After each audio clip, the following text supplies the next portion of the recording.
Hello, this is Dr. Andrew Doan and Melanie Hempy with Real Battle Ministries. Today we have a special guest, Liz Woolley. She is going to tell her story about her son and also how she founded Online Gamers Anonymous. Liz, welcome to our show. Thank you. Thanks for having me. So Liz, can Hi. you tell us Good more morning. about your son, Sean, and what happened to him? Sure. Well, Sean was my third of four children, and he was he liked to get attention from people, and so he was kind of the clown in the family. And he was pleasant. He wanted people to like him, and he like mimicked Jim Carrey and Steve Martin. Those were like his favorite comedians. And you know, I just think he was a sensitive person. He wasn't like into sports. He wasn't that aggressive, but he was very creative, and he liked movies, and he liked to make movies, and really good artist. You know, so he's a pleasant person, and he had played computer games for 10 years at the house, at my home, and he didn't have any problems playing them, or he wasn't addicted to them. He would just play, and then when they were over, he'd stop. And I didn't see any effects in his life on that. When he became an adult, when he was 20 years old, he started playing the EverQuest game. And this started like in March of 2000. And I didn't know he bought it. I didn't even know he was playing it. He moved out of my house like in April of 2000. And he had a job. He was an assistant manager at his job, and he was only 20 years old, so he was doing really well. He had a car, and he had a place to live. And then I would go visit him, and in July of 2000, he quit his job. And I'm like, excuse me, you know, what happened here? And here he was playing this game so much that he had a grand mal seizure. He did have epilepsy since first grade, but he was regulated with medication, and he didn't have any more as long as he took his medication. Well, on this particular day, he had a grand mal seizure, and he went to work, and it was also like the town's celebration days. It's called Booster Days. It was in Hudson, Wisconsin, and so it was really busy. They were really busy at work, and he wasn't, you know, he wasn't feeling good because of the seizure. And when it came time to have someone leave, they asked, you know, who wants to go home, and he asked to go home, and they wouldn't let him because he was the manager. So he just walked out because he was physically incapable of being there. And I mean, he had worked there for several years, and he really liked that job, and I was very concerned with that. Well, he went home and started playing the EverQuest game morning, noon, and night. And I have a noise here. Can I just go shut the window? Can you hear that rumble? Yeah, you know, I just asked Melanie to turn down her volume because, but go ahead and continue. Hold on. There's something here. I got to go shut this. All right, so while we wait for Liz, so her son Sean never played games before he played EverQuest, and or actually very few. But what the amazing thing about this is that when he started playing EverQuest, he dove more and more into the game, and as a result, the the game overtook his life. And so we're at the point where Liz is explaining to our viewers that Sean's life became completely engrossed into the game EverQuest, and that's all he thought about, that's all he wanted to do. So, Okay, so Liz, so tell us how he became so obsessed with the game and what happened to his job, his life, his relationships. So now he lost his job, and this was only after playing the game for like 3 months. So it took a hold of him very quickly.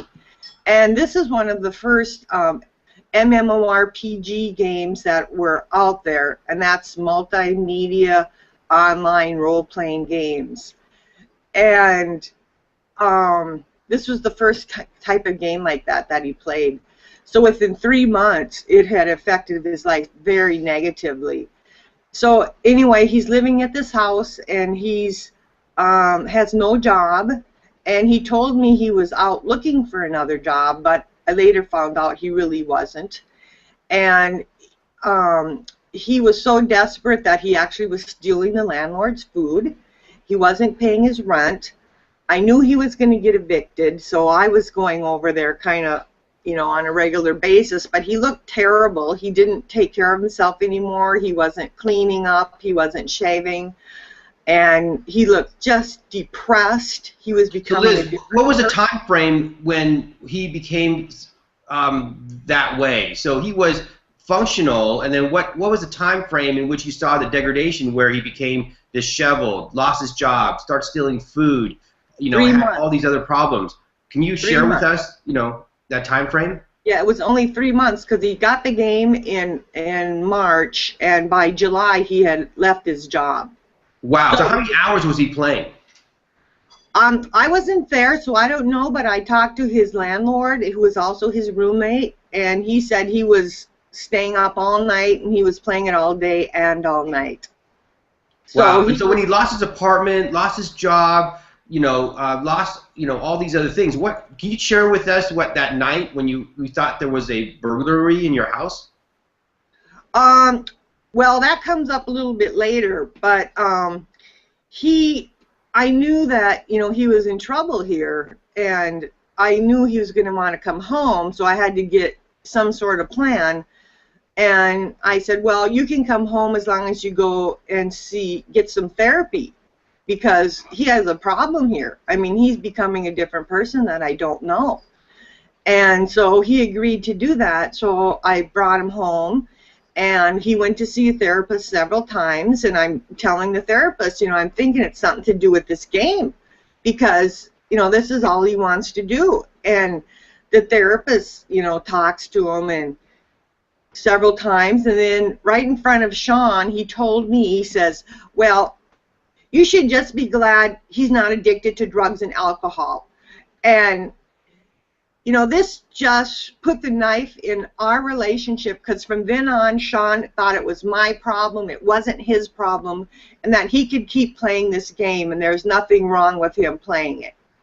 Well, by that time, it had taken over his life. He did not want to do anything. He was no longer looking to the future, like, okay, maybe I should go back to school, or what's my next job? He looked at me square in the face and told me that he wanted me to support him for the rest of his life so he could keep gaming.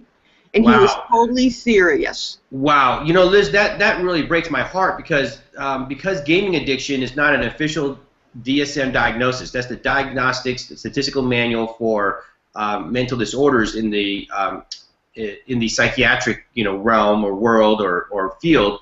And because there's no official diagnosis, a lot of therapists out there do not recognize that gaming addiction can be in itself a separate thing. So they classify it under depression, under anxiety, under obsessive compulsive, or other things. And so they don't assume that the gaming is causing these symptoms. But as you described this, he did not. Okay, let's be very clear. Sean did not exhibit any of these problems before he started playing EverQuest, correct, Liz? Correct. Okay. Correct. So as a doctor, as a medical doctor, when I hear this history, we have to investigate the gaming. We have to investigate what was the thing that changed in a person's life that caused this mental decline. Right. And I mean, we see just many therapists today, and the next therapist he went to did this. He said, well, gaming's the only thing he likes to do, so let him keep gaming. It's like, Oh, well, that's so crazy. So it's like sending your child who's addicted to alcohol to a therapist and says, well, you know what? Alcohol is the only thing they like to do, so therefore, give them alcohol. What do you think about that, Melanie?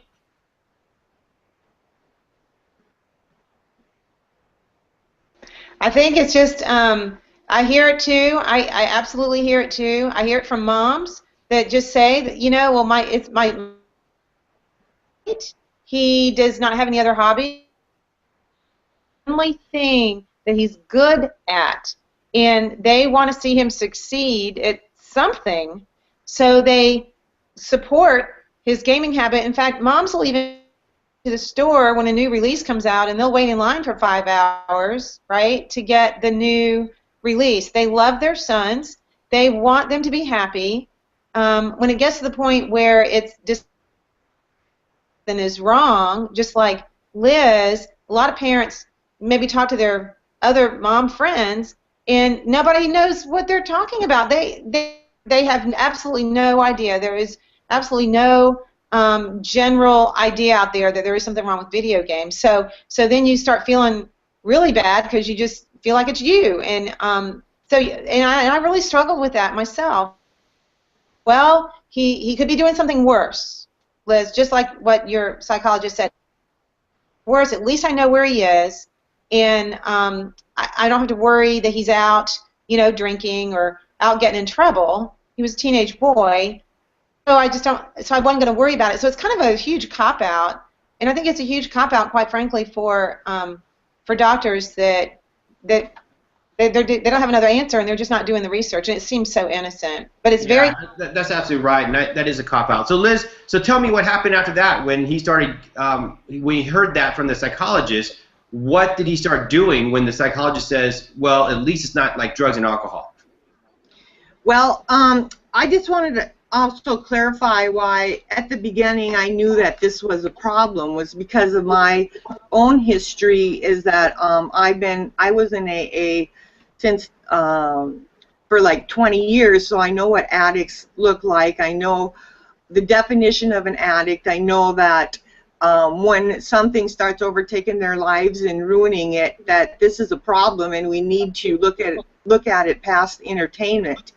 And also, my career was in programming, computer programming, so I know how programs are designed, including games, and the detail that is put into them, and what the outcome, you know, how the outcome is programmed. And I also know the marketing of software, so I was very aware of that, and that's why this flag went up immediately with me, that it's got something to do with this game, because that is what was in his life that made him change.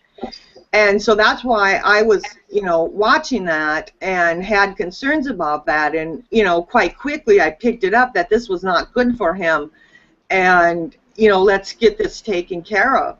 Yeah, okay, so he started... So after he heard that, Liz, he dove more into the gaming, correct? Right. And he was at my home, and I'm like, we just went into a battle because it was him against me, and there was like 3 months there where we were just, you know, I was trying to get him out. I was trying to get him back focused into his real life, and he had nothing to do with it. He had no more concerns about his future. His goal was to game. That was it. And finally in December, I said, you're out, because you are not going to sit in my home and play games the rest of your life. And so I made him leave, and this was right before Christmas, and it was really difficult for me, but I have, you know, 4 children. He wasn't the only child I had, and I had to you know, I had other children to take care of, and I wasn't going to support an addict. And shortly after I made him leave, I found a long-term therapy group in our county, and I was able to get him involved in that, and they actually help people become self-sustaining adults. And so they did tests with him, and they agreed to take him in. He was that bad that the county, you know, said this person needs help.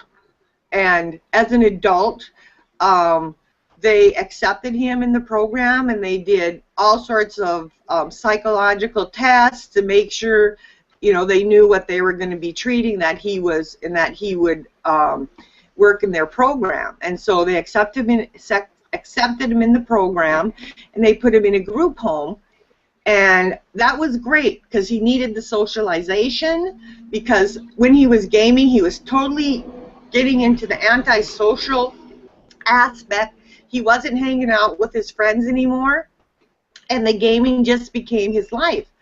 And so I got him in this program, and it seemed to work pretty good.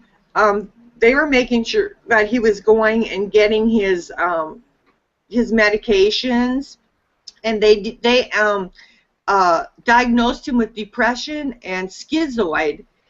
And schizoid, when you look at the definition of that, it's like reading about a computer addict. I mean, they're antisocial. They don't want to have contact with others.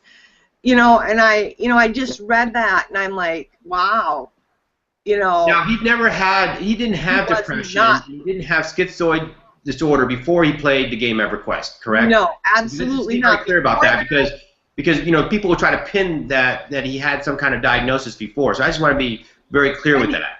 And he really wasn't depressed either before that. I mean, he was a real person. He had a goal for the future. He looked forward to the future, and he wanted to do more with his life than just play games.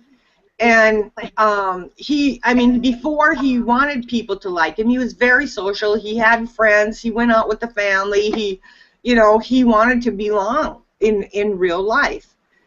And after he started the game, all that went away. So then, so tell us what happened then. Eventually, let's fast forward. Well, he was in the group home, which is 5 miles from my house. And one night, I'm very in tune with my children. I mean, spiritually, I'm in tune with them. I know what's going on, even though physically I don't. My spirit knows. And one night, in the middle of the night, I woke up, and I'm like, why can't I sleep? Because I don't have a problem sleeping. And so I just got up, and I'm like, okay, I'll go check my email. And while I'm sitting there at 2 in the morning, my front door opens, and I'm freaking out, and I'm like, oh my God, who's coming in my house at 2 in the morning? And, I went to get the bat and everything, and here it's my son who walked 5 miles from his group home to my house so he could get on the computer and play games in the middle of the night while I was sleeping, and I wouldn't even know he was there. Well, that's crazy. That's crazy. So let's review for the viewers right now. The signs and symptoms of addiction. So I'm going to pull my website, and I'm going to share with everyone. And everyone can go to hookedongames.com, and there's an addiction survey that was published by Dr. Douglas Gentile at Iowa State, and this is based on the clinical diagnosis of addictive gambling. And so basically, these are the symptoms. And Liz, as I read off these statements, let's see how many questions your son fit in terms of this addiction survey. So typically, if a gamer answers 6 out of the 11 positive, that means they have a problem. If they answered less than that, they may have a problem. So over time, have your son been spending much more time playing video games, learning about video games, playing, or planning the next opportunity to play? Yes. Did he need to spend more time and money on video games in order to feel the same amount of excitement as other activities in his life? Yes. Have he tried to play video games for shorter durations of times but been unsuccessful? Yes, because there was a time when we actually tried to. He made an agreement with me that he would only play it like 3 or 4 times a week. That lasted about 2 weeks. Okay. So, did he become restless or irritable when he attempted to cut down on video games? Yes. Did he play video games as a way to escape problems or negative feelings? Yes. Did he lie to family and friends about how much time he played video games? Yeah, he would never tell us how much time he was playing. And he was sneaking, like I said, at night and when I was sleeping. And his brother said that when he went to bed, he was playing games, and when he woke up in the morning, Sean was still playing the game. Okay, and then has he ever stolen in order to play video games? I guess we can answer yes on that one because he stole food from his landlord. He ran out of money. Yes, but he also stole my credit card and put his fees on my credit card without my approval. Wow, okay.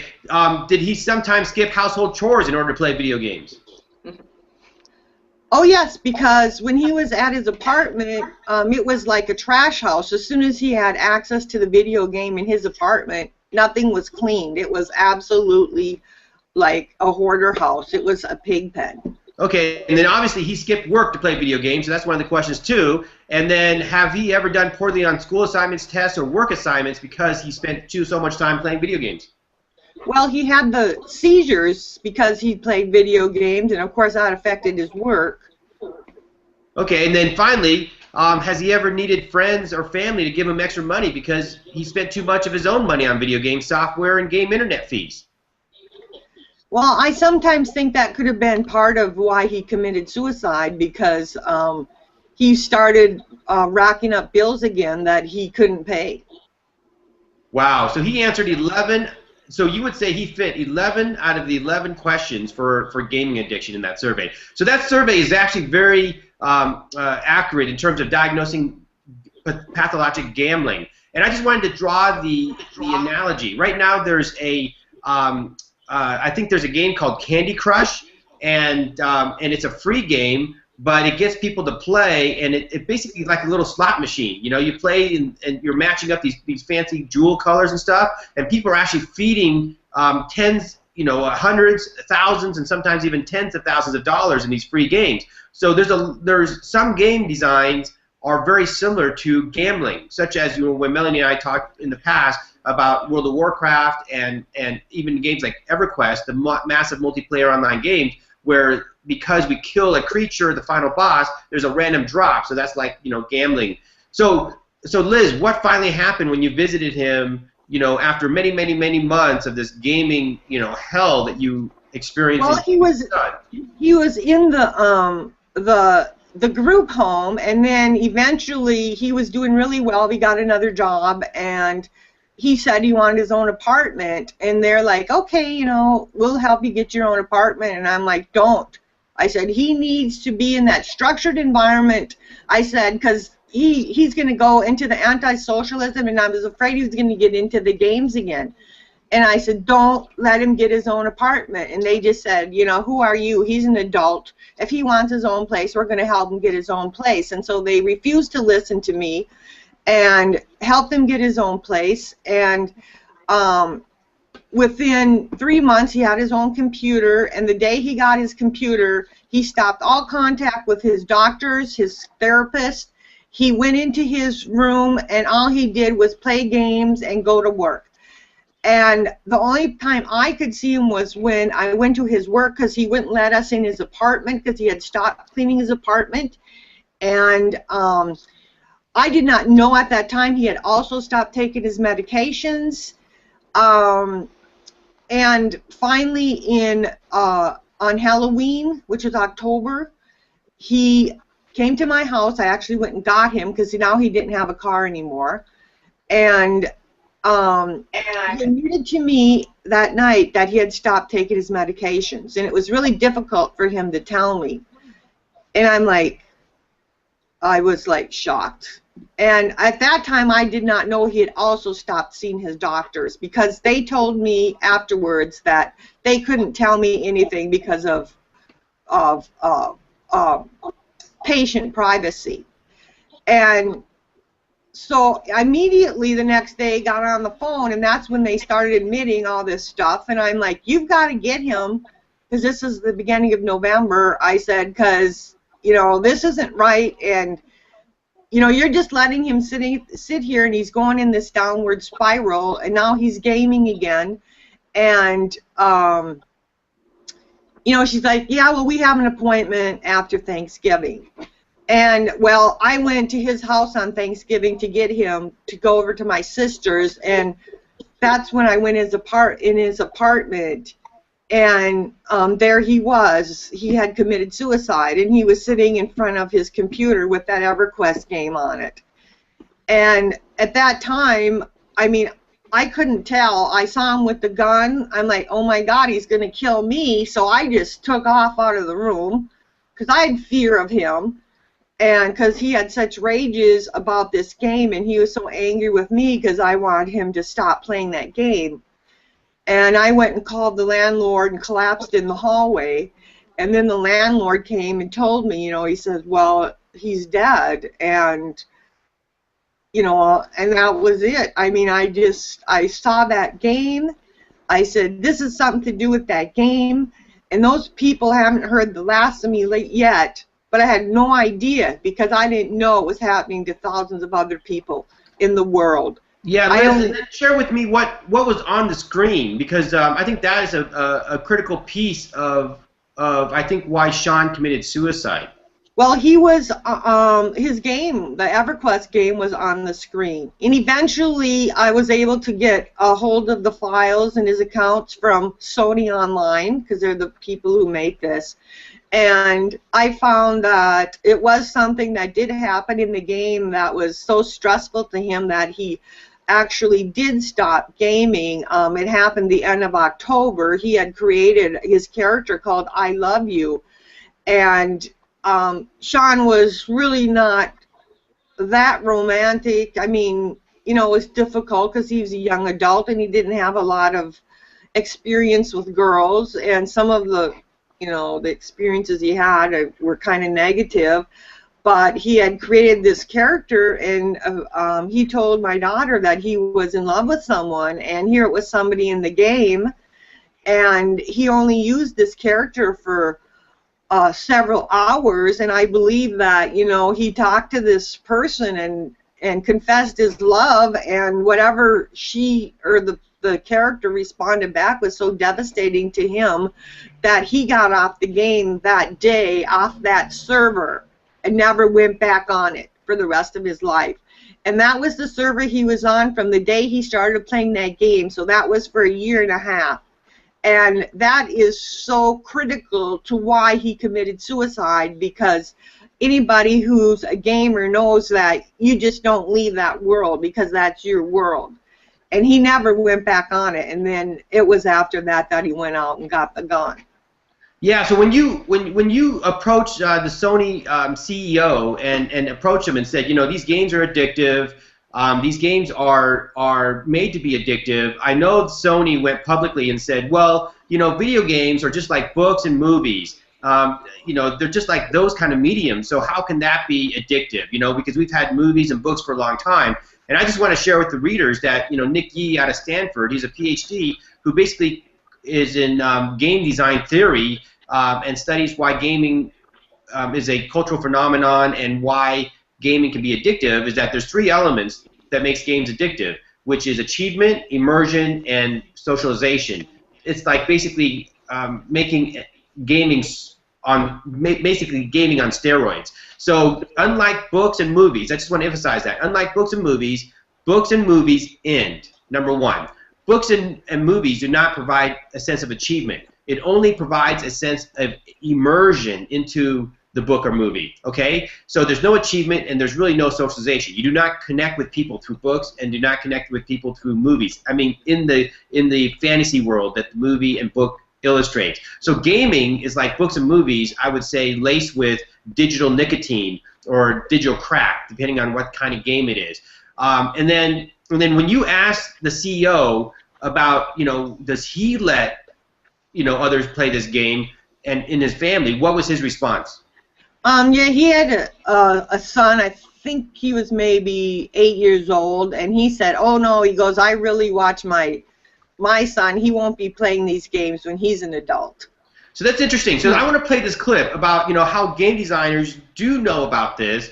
And so I'm not really here to blame, and Melanie and I are not here to blame the gaming companies because, you know, it's a product. It is kind of like, you know, it's kind of like we have fast food restaurants who design fatty, fried foods that people love to eat. And so I don't blame them because people need to be educated. So I don't blame the cigarette companies. People have a choice to smoke, and I don't blame the alcohol companies because people should drink and have the ability to drink. What I do blame the gaming companies is that when they design an addictive game and they know that someone like Sean Woolley is playing for 80 hours a week or 100 hours a week and then basically is losing his life because we only have 24 hours a day as human beings, I believe then at that point there's corporate responsibility. There needs to be warning labels on these things saying, hey, listen, if your kid plays and manifests those signs and symptoms of addiction, then beware, because this is an addictive product. I mean, that's where corporate responsibility comes in.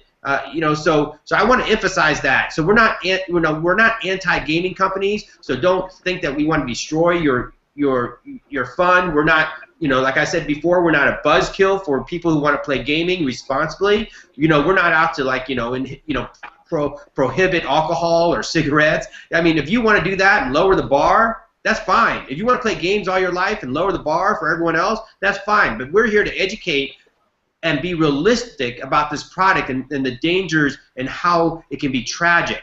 So I want to play a clip from a game designer. His name is Jonathan Blow. He teaches at Rice University on game design. This is fascinating. This is a game designer describing the addictive nature of games and how, as designers, they have a social responsibility. He even actually go in as far as saying, if you have a society who drinks alcohol all the time because someone made this incredibly addictive alcohol concoction, that'd be a problem. If we had a whole society of drunk people, that's a problem. That's a social problem. So therefore, game designers has a social responsibility to create games in a responsible way. But he says that because certain game companies have now gone after the money and they've now made these games incredibly addictive, learning human behavior and basically able to suck people's time, because time, when you get people's time, attention on the screen, that equates to money. So I want to play this clip, and then let's discuss it after we hear this. So I'll put the credits on my YouTube, on the YouTube video here, so that people can watch the full video because it's an hour and 44 minutes. But I just want to play this one clip.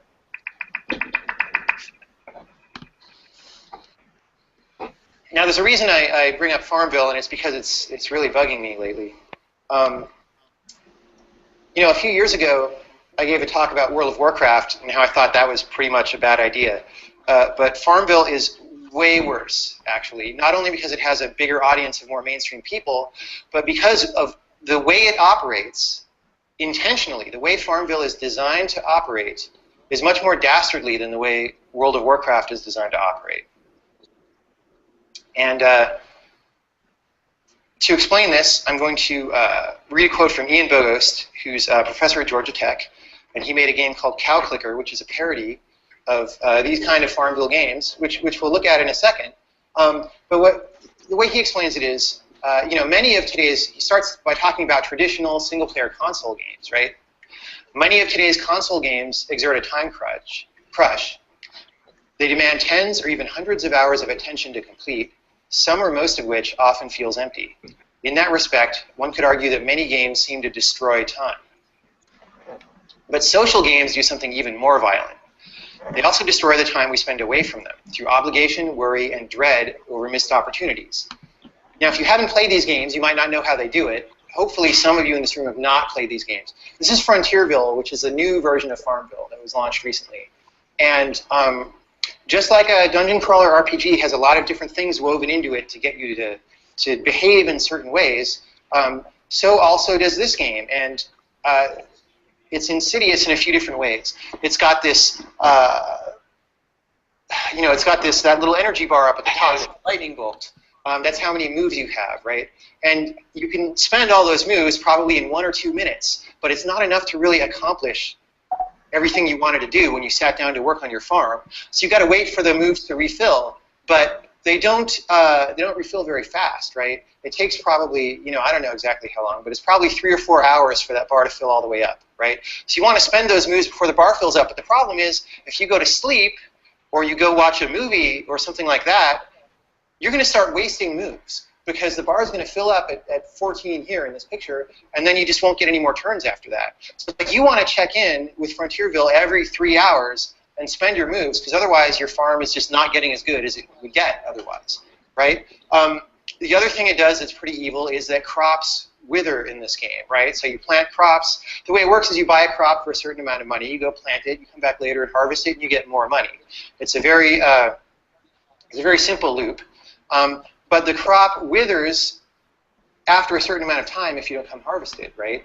So that suddenly makes you very worried to come check in at the game, like, oh, you know, I was going to play tonight, but I'm running late in traffic, so I'm going to whip out my, you know, my iPhone and play Farmville on there so I can get my crops so they don't wither, right? Okay, so I'm fascinated that a game designer is describing here the fact that the game's insidious, that they are dastardly, that they actually implement time frame and actually time commitments so that people come back to the game every 3 hours to check, and that if you don't come back, you get punished. And so if you have time invested in these games, you're required to come back. So therefore, if you're spending time with your family, you're actually thinking about your digital world and the missed opportunities in the digital world. So the human mind is being sucked back into these games. I mean, what do you guys think about that? I mean, this is crazy, which explains why people like... Andy, what I want to say, just what I got to say about most moms have no idea the game. They have not played the game that they're playing. They have no idea. Educated, if anything, by watching us and following us a little bit, maybe you will just kind of stop what you're doing and go see what it is that your son is doing, because I did not know that the game was so demanding. But I know my son's personality, and he is a very loyal person, and he is a responsible person on many levels. So that, of course, he's going to be responsible in the game as well, but responsibility in the game is incredibly dysfunctional to the rest of your life.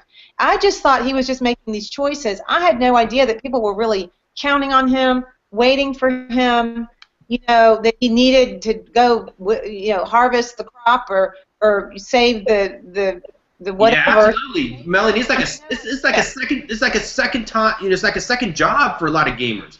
So when I was like addicted to gaming, you know, I would feel like my med school and training was a second job. So literally, when I came home, I looked forward to my second job. So when I played Ultima Online, for example, my second job was a Grandmaster Blacksmith. So I sat there all night long making these plate armor for my guild of about 100 people. And I received gratification. And if I didn't get back into the game, what happened was my skill level as a Grandmaster Blacksmith in Ultima Online started to decrease. So I felt like if I didn't play at a certain interval or time, I actually lost my investment in skills. It was like so insidious that it was crazy. So it forced me to go back to play this game, this virtual game, so that I can be the Grandmaster Blacksmith to arm my entire guild of 100 people so that we're an army.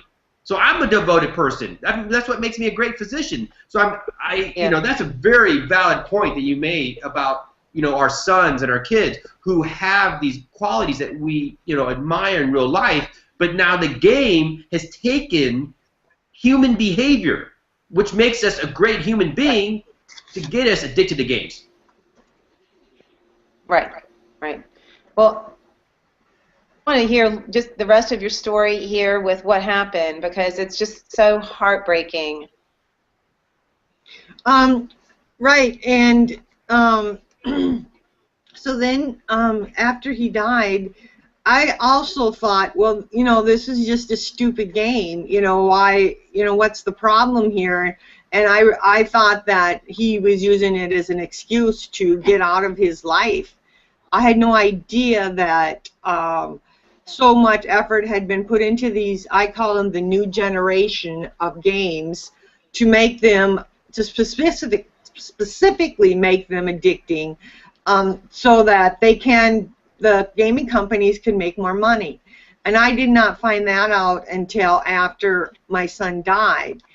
And we had a friend of my son's boss was a newspaper reporter, and my son's boss, you know, was just heartbroken about what happened to Sean. and he asked them, you know, to do an article to warn people about the dangers of gaming. And this was way back in 2001. And eventually I could talk to the reporter, and we just did like a local article in the paper, and you know, I was able to express my concerns about the games and how I felt that it ruined my son's life and, you know, led up to his committing suicide. And I also believe in God and divine providence, and I'm just going to tell you this, is that in our little town in Wisconsin lives the parents of Jack Thompson, who's the only lawyer in the country that has ever taken gaming companies to court. And the parents sent Jack this article, and he contacted me and asked me if I wanted to sue Sony. And it really wasn't for money, because he said, well, maybe I can get you $1,000, he said. But it really was to bring awareness to people that, you know, these games can ruin people's lives, and, you know, people will die because of them. And I agreed to do it because I saw what it did to my son, and I knew that in my heart, if he wasn't gaming, that he would still be alive today. And so I agreed to the lawsuit, and then the Milwaukee Journal picked up on this, that I was talking to Jack Thompson, so they contacted me, and they, you know, wanted to do a bigger article, and I agreed to that, and they wrote a big article about it, Stan Miller did, and that was in April of 2002, and I watched that article go around the world, and I was absolutely shocked that so many people were interested in this. And also what happened was all the press was calling our local police station to make sure that he did really kill himself because of the game. They had pictures of him sitting in front of the game with the game on it, you know, after he died. And so there's absolute proof that the game was a factor in his death. And so they couldn't deny it. But I was reading the responses to those articles, and thousands of people were saying, yes, it's ruining my lives, I'm addicted, you know, it's ruined our family. And this was way back in 2002.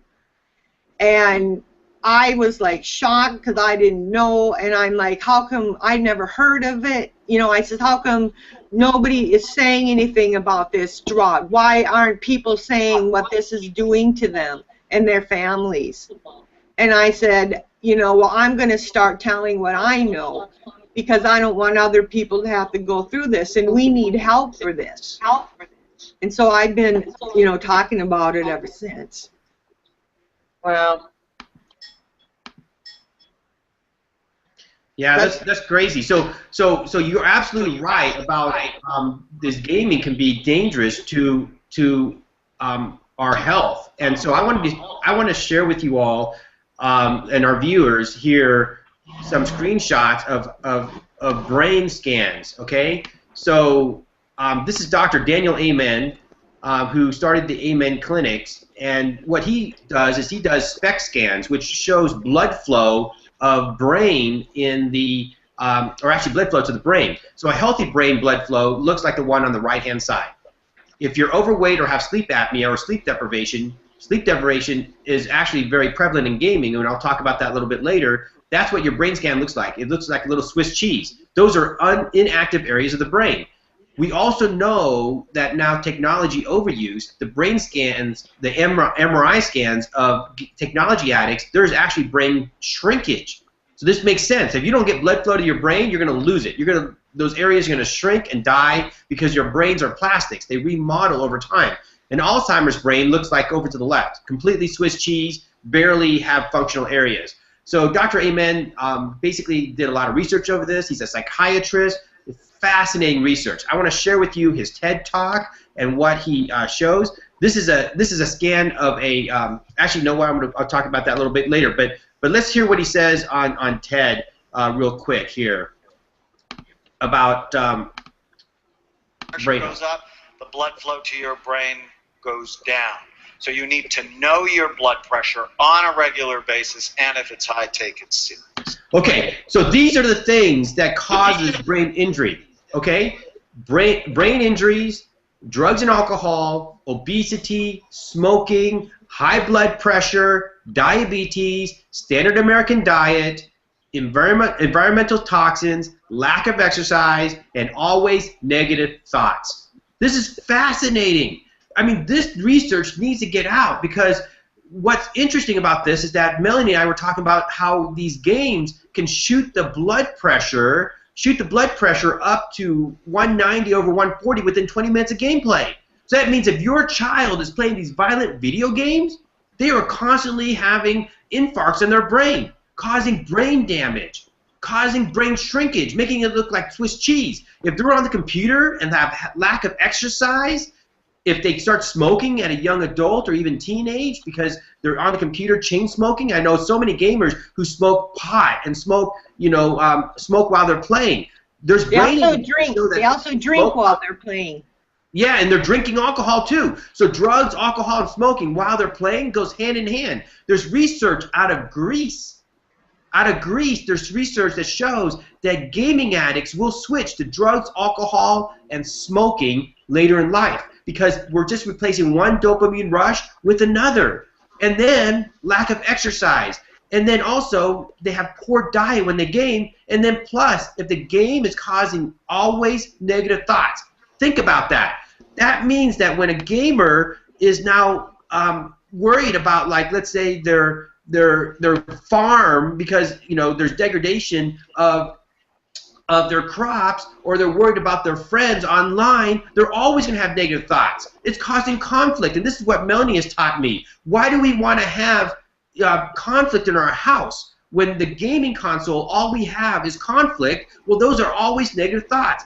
The research shows that if you always have negative thoughts, your brain actually turns into Swiss cheese.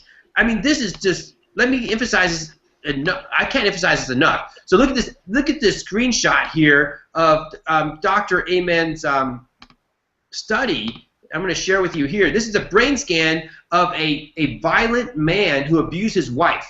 Look at his brain. It looks lumpy, bumpy. It's not smooth like a healthy brain. So therefore, they always negative thoughts, the anger, the rage. Think about that. If you're raging and have anger on the game, your brain is slowly turning into the Swiss cheese, inactive areas of the brain. And so therefore, look at these brain images. I mean, here's one who is the effects of smoking marijuana. This can't be actually, but this one I can't show a bigger picture, but you can see from this little small picture here, it looks like Swiss cheese. This is a person who smokes marijuana, and their brain totally atrophies. And you can click through these on his website, amenclinics.com. This is long-term effects of heroin and methadone. Swiss cheese, okay? 57-year-old physician had used marijuana for 30 years. Swiss cheese. And then he also felt angry, irritable, agitated, and anxious. It's amazing. I mean, these studies go on and on. He's scanned thousands of brain images to show that. So all the things that Melanie and I have talked about, and you, Liz, about gaming causing all these other things. So why are we surprised when we have, like, a school shooter? Why are we surprised when we have depressed, kids? Why are we surprised when we have ADHD kids? Because their brain is actually being atrophied and turning into Swiss cheese. ADHD looks very similar to a depressed person, to one who's been abusing alcohol and drugs. I mean, here's attention deficit disorder brain. Looks like Swiss cheese. Okay, let's flip through another case study. This is a inattentive ADHD, and look how Swiss cheese that looks. So what's interesting about this is that in the previous episodes, I talked about this chicken brain syndrome. This is the manifestation of chicken brain syndrome, which is basically if you have a workout where you only work on the upper body and you don't work on the lower body, you're going to have big chest and lower body, right? Your brain's the same way.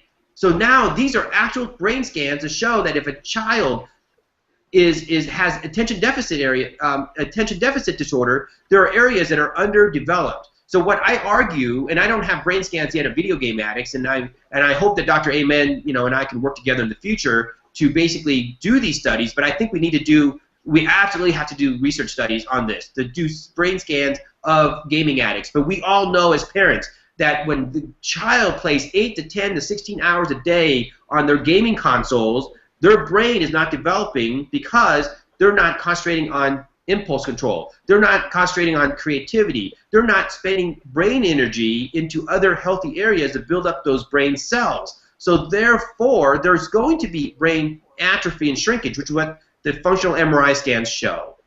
You see what I'm saying? So I know this is terrifying. Melanie, you have something to say?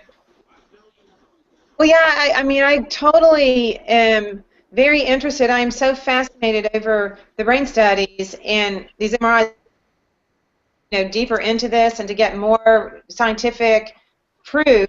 But I also just want to say that if you ask any mom out there, including Liz, right, that if there's something wrong, like we know in our heart that there's something wrong with this when it's overused. So I am fascinated absolutely over the brain stuff, because I think that's going to help people logically see it for a lot of moms. And so what I want to ask Liz is outline a couple things. I know, we're about ready to wrap up because we're running out of time. But if you could, that for a mom maybe out there that's watching this that has a middle school child or a high school child, what are the 3 or 4 things that you would just want to tell her to look out for, and as far as the red flags and as far as her gut feeling, can you speak to that a few minutes about what maybe you wish you had done?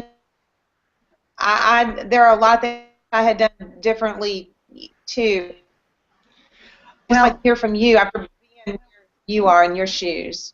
Well, I have grandchildren now, and if I believe that if they become too obsessed with the game, which one of them is, my oldest one, if that's the only thing they want to do, if they're continually asking to play the games, their life is getting unbalanced.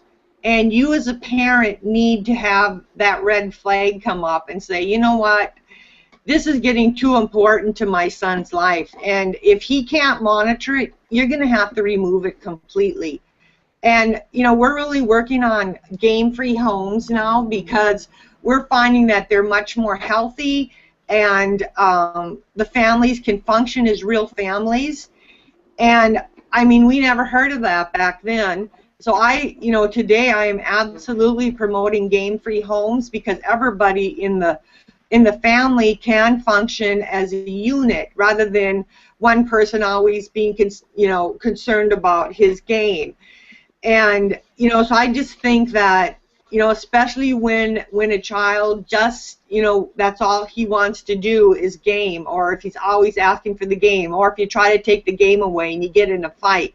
Because somebody who's not addicted, who doesn't care about the games, you can take them away, you can tell them no, and they don't have any problem with that. But you can definitely know the ones that do have a problem. And you as a parent, no matter what any professionals say, if you know there's a problem in your heart, then you follow your heart because you're the one there, you're the one with the child. And if you think there's a problem, then you take the steps to deal with it. You don't have to have a doctor tell you that it's good or bad. You follow your own heart. Yeah, that's right. And I want to really emphasize that I don't blame parents because the information is not out there. So Liz, in 2002, when you lost Sean, you shared with us that you didn't know, and so now we're almost 14 years later, and still people don't know because it's all hush hush. No one wants to come out and say that this comes as a problem. So if your child has a problem and you smell and it looks like it and it feels like addiction, it is addiction. You have parental responsibility to act. And we have to close up, so I just want to emphasize that Melanie and I are going to actually address the issue of basically love. If you remove game conflict from your household, guess what? Your love life. Listen to this very carefully, husbands. Who I know most husbands were like me, who were saying, hey, listen, we have to have the games because I want to be a hero with my son. I want to game with my son. You want to be the hero to your son. Well, guess what? Your love life suffers. And so Melanie, I think in future episodes, we'll have to address this because Melanie brought to attention that the game conflict is not necessary. So we can actually have a healthier family. And so we're going to address that. And then also, I'd like to thank our viewers who have come to Facebook and liked us. We're up to now, we're up to 4,671 page likes. So please come here and share your questions. You can also email us at gamefreehomeforyou@gmail.com.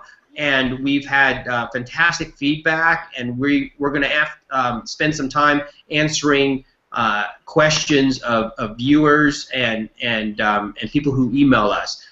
Liz, I'd like to thank you personally and professionally for what you've done for the field of gaming addiction. I know you're also the founder of Online Gamers Anonymous, which I'll link down here. So if you are a family member or if you are a gamer who suffers from gaming addiction, please go to Online Gamers Anonymous, where you'll find support groups online. There's also some scattered, face-to-face meetings.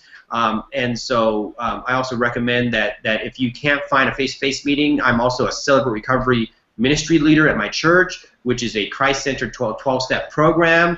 They are scattered around everywhere in every single city. So I'll put that link there too for celebraterecovery.com on the screen here, and you can find a face-to-face meeting. Thank you, Liz, for joining us. Melanie, it's been a pleasure. Until next time, we will see you later. Thank you. Thank you for having me. Bye. Goodbye.